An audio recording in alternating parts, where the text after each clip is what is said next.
In this video, I'll show you how to hide notification icon from the very top of your home screen using Redmi phone. So if you want to hide the notification icon from the very top of your home screen, then here's how you can do this process. But before we start the video, if you're new to this channel, please give it a thumbs up and subscribe to my channel because it really helps me out.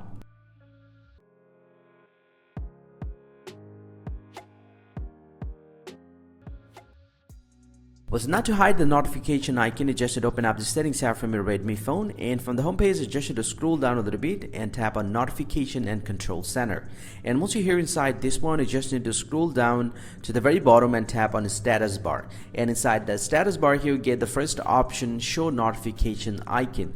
If you toggle up this option, you'll get to see the notification icon is gone from the very top. But the notification will still appear on the notification center. You'll get to see the notification is showing here, but the notification icon has been gone.